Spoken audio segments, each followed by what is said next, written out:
তাহলে আমার মধ্যে তাকওয়া আসতে পারে। এখন শিক্ষা হচ্ছে কুরবানি, শিক্ষা হলো কুরবানি শিক্ষা, যা আমরা কুরবানি পশুগুলোকে এই আমরা কিরবান করবো। কিরবান অস্ত্র নয়, এটা ওয়াজিব নয়, এটা সুন্নত নয়, এটা মুস্তাহাব, উত্তম। যদি প্রয়োজন হয় যে আপনার কুরবানির মাংস আপনার পরিবারের সদস্য সংখ্যা বেশি, তারা আপনি বেশিরভাগ খেতে পারবেন। যদি আরো হয় যে এমন বুঝতে পড়েছে যে আপনার দান করার মতো সুযোগ নাই, আমি একাই খেতে পারি, এটা মুস্তাহাব। এখন তারপরও আর দলে দলে লোক হাজির হচ্ছে, দলে দলে লোক হাজির হচ্ছে, এক টুকরা দুই টুকরা করে দিয়ে তার ব্যাগ করে নিয়ে যাচ্ছে।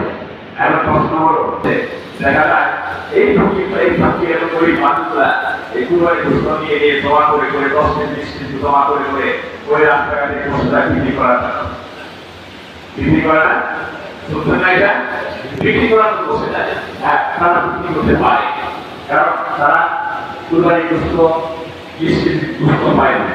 গোশত রান্না করার মতো মশলা দরকার, তেলের দরকার, মশলা দরকার, আরো অন্যান্য কিছু দরকার, এই ফাইভ এই জন্য তাদের গোশত বিক্রি করে চাল ডাল এবং অন্যান্য মশলা জাতীয় জিনিস কিনে এটা এই তারা খাবে, এটা তাদের জন্য বৈধ।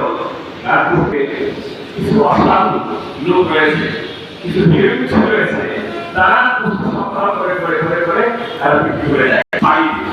এটাই হচ্ছে প্রশ্ন। আসলে বলো ভেবে গেছি তারা দলে দলে লোক আসতেছে, চেহারা দেখলেই বোঝা যায় আসলে প্রক্রিয়া ছোট হয়ে যায়। এদের কারণ সুতরাং আমরা চেষ্টা করব প্রকৃত গরিব মানুষ যারা আছে তাদেরকে, প্রকৃত গরিব মানুষ যারা আছে তাদেরকে আমরা আমি শেষ করে দিচ্ছি। সেটা হচ্ছে এটা পুষ্প বিতরণ করবেন গরিব মানুষদেরকে। আমি